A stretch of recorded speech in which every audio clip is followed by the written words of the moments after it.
Agora vamos falar sobre déficit, débito de oxigênio e consumo de oxigênio. Pessoal, nós vimos a rota metabólica aeróbia na última aula, né? Só que nós vimos também, nós conversamos, que ela demora um pouco para ser recrutada, né? Ela é a rota mais lenta de todas, porque ela precisa que primeiro ocorra a glicólise, ou a lipólise, ou a proteólise, em casos extremos, e depois ela vai começar a sua atuação, né? Além disso, o próprio oxigênio ele demora até chegar na célula para poder permitir que a mitocôndria inicie o seu processo, né? A rota metabólica aeróbia ela só vai acontecer se houver a presença do oxigênio ali ao redor da mitocôndria. Se não houver o oxigênio ali próximo, ela não acontece. Então, num exercício que vai aumentando a sua intensidade, a rota metabólica aeróbia não é suficiente e a gente acaba usando a rota metabólica anaeróbia. Então, além do fato da intensidade do exercício determinar a rota, o tempo que eu permaneço naquele exercício também vai determinar a rota metabólica que eu estou utilizando, certo? Porque essa rota ela vai se ativando aos pouquinhos, né? Ela vai participando devagarinho do processo de metabolismo, né? Do processo metabólico para fornecimento de ATP, da ressíntese de ATP, para que a gente possa continuar o exercício. Então, gente, a primeira coisa que nós temos que compreender é o que é o consumo de oxigênio. O consumo de oxigênio, gente, ele é expresso por uma sigla bastante famosa, que é o VO2. Né? O VO2, gente, que é o consumo de oxigênio, ele é uma medida que representa a nossa capacidade de, absorver o oxigênio pelas vias aéreas, 2, transportar o oxigênio via hemoglobina até as células que necessitam desse oxigênio. 3, armazenar esse oxigênio e utilizar esse oxigênio no interior da célula pela mitocôndria. Então, são 3 etapas que demoram: absorção, transporte, armazenamento e utilização. Então, são 3 etapas que demoram para acontecer. Então, se eu tenho um exercício de baixa intensidade, o oxigênio que eu consigo inspirar, transportar e utilizar são suficientes. No entanto, quanto mais eu vou subindo essa intensidade, mais eu aumento a demanda do metabolismo aeróbio, e ele vai subindo aos pouquinhos, né? Ele não consegue subir imediatamente. Vamos entender primeiro o que é o consumo de oxigênio. Bom, o consumo de oxigênio é a medida que representa o meu consumo de oxigênio, ou seja, que representa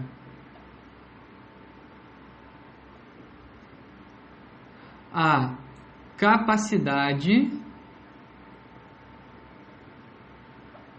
de absorver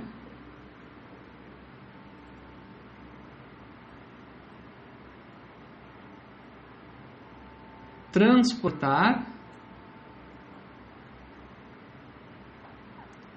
e utilizar o O2, certo? Então, esse é o primeiro aspecto que tem que ficar bem claro para vocês, né? O consumo de oxigênio não sobe instantaneamente, né? A gente viu que ele fica lá no final da rota metabólica aeróbia para receber os íons de hidrogênio e os elétrons para formar água, né? Então, ele demora até chegar lá. Se não houver oxigênio, a mitocôndria não transforma o piruvato em acetil-CoA, isso vai virar ácido lático e lactato e vai aumentar pH. Diminuir pH. Então, a questão da neoglicogênese vai ter que ser necessária, né? Então, a glicólise ela vai utilizar a rota metabólica anaeróbia para se completar. Já se o exercício foi subindo de intensidade de forma bem gradativa, né, é possível que o consumo de oxigênio também consiga subir para manter o exercício. Só que nós temos um consumo máximo de oxigênio, que é o que nós chamamos de VO2 máximo, ou VO2 pico. Vamos escrever melhor aqui. Ou VO2 pico. Que aí ele é feito durante o teste ergométrico apenas.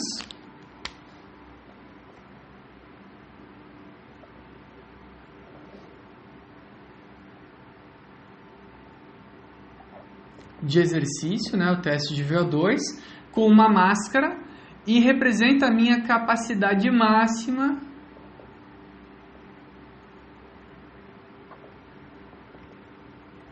de consumo de O2.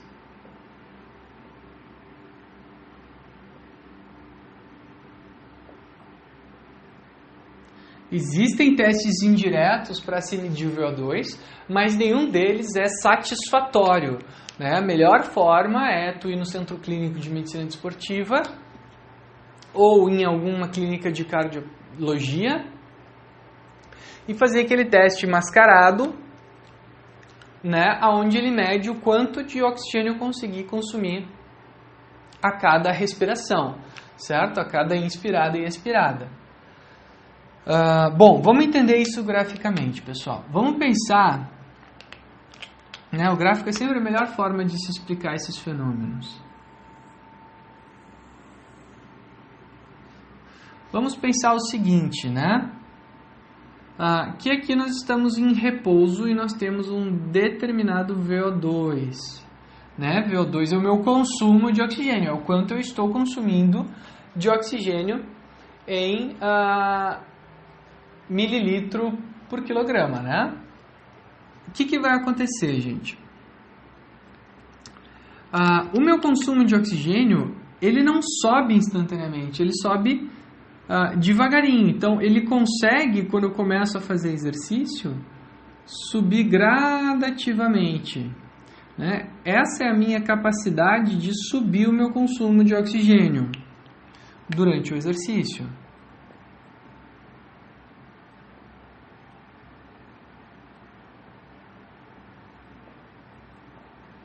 Essa é a minha capacidade. No entanto, se eu começar o exercício repentinamente, já com uma determinada demanda de oxigênio, ao invés de eu começar o exercício lentamente, eu comecei ele já sair correndo diretamente, a rota metabólica aeróbia não vai conseguir subir e me suprir, né? Nós temos que lembrar, sim, que existem muitas velocidades entre a velocidade que uma pessoa faz a corrida de 800 metros, que seriam ou de 400, 200 metros, que seriam modalidades bem anaeróbias glicolíticas, e a velocidade que ela faz 3 km, que ela faz 5 km, que ela faz 10, 20, 40 km. São velocidades muito diferentes. E nós temos uma gama de velocidades aeróbias muito maiores do que as nossas velocidades anaeróbias, né? A gente tem desde do completamente devagar até muito rápido. Já as provas de 200 metros, por exemplo, não existem muitas velocidades ali, 400 metros. Tem 3 provas só, onde a gente tem a rota metabólica glicolítica anaeróbia como predominante.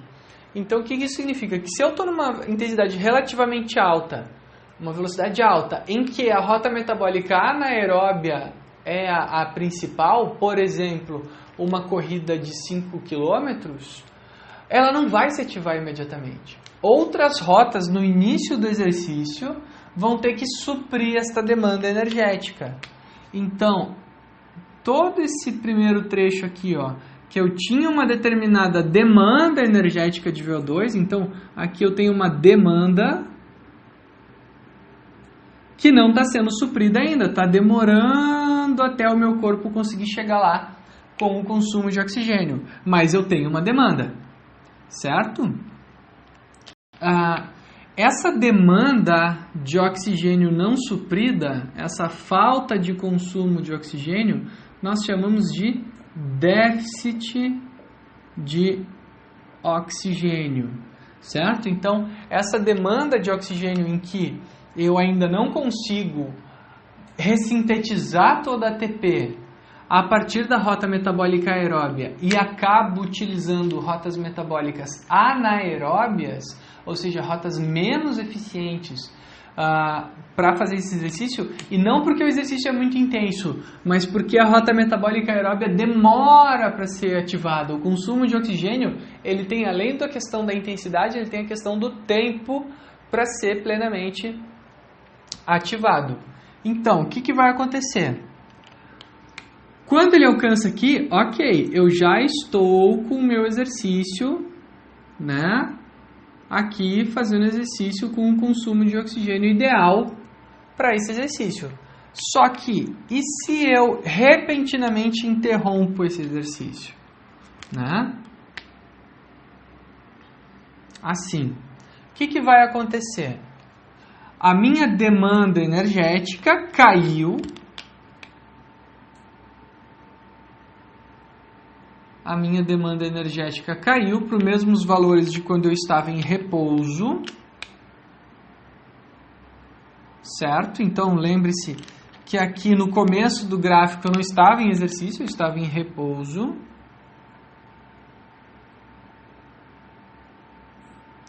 Certo?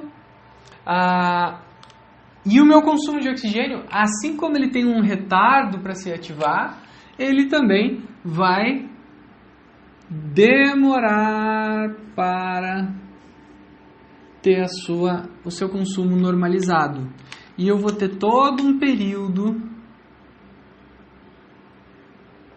em que eu vou ter o consumo de oxigênio elevado. Ó, reparem que o consumo de O2 está alto em relação à minha demanda. Porque agora a minha demanda é aqui embaixo. Porque eu estou em repouso. Eu entrei em repouso aqui novamente.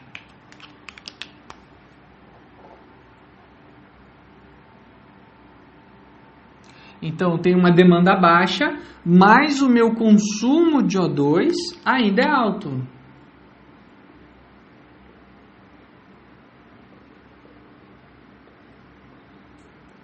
Certo? Então, aqui o consumo de oxigênio está estável.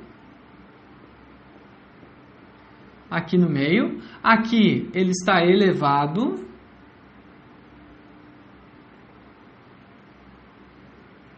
E aqui eu tenho um baixo consumo de oxigênio. Né? Esse momento, essa etapa em que eu estou em repouso, não faço mais exercício, a minha demanda de oxigênio é baixa, mas o meu consumo de oxigênio continua elevado, nós chamamos isso de débito de oxigênio.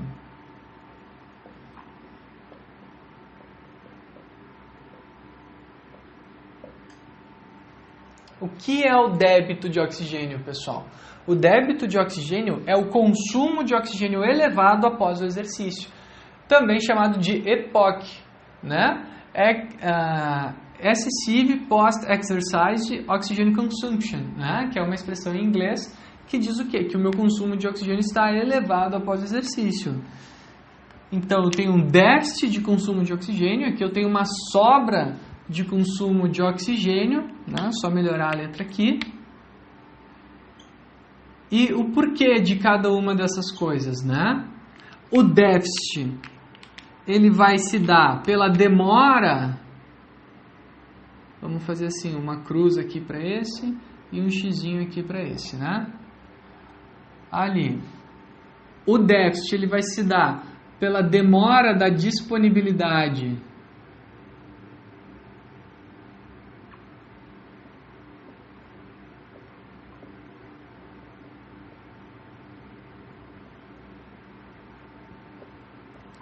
Então, eu tenho uma demora para disponibilizar O2 no entorno da mitocôndria para poder fazer a rota metabólica aeróbia, que foi o que a gente viu na aula anterior, e acabo tendo esse problema. Já o débito, o xizinho aqui, né, vamos pensar esse aqui, uma bolinha aqui, fazer esse aqui um quadradinho. Já o débito de oxigênio, ele vai ocorrer por quê? Porque eu preciso manter o consumo elevado para recuperar as rotas anaeróbias que eu utilizei. Então, eu vou ter que fazer a neoglicogênese, eu vou ter que fazer a ressíntese da creatina e do fosfato em creatina-fosfato, né? Eu vou ter que buscar lá nos lipídios, se eu não tiver feito uma alimentação, eu vou ter que buscar lá nas gorduras combustíveis para ressintetizar a minha glicose e o meu glicogênio, certo? Então eu vou ter que utilizar aqui de novos artifícios para poder estar pagando a conta que eu fiquei devendo. Lembrem que eu fiz uma conta aqui e agora eu estou devendo ela aqui, né? Então eu vou ter essa dívida a ser paga, tá? Então aqui eu vou ter de um débito elevado, um consumo de oxigênio elevado, para suprir as demandas metabólicas do déficit.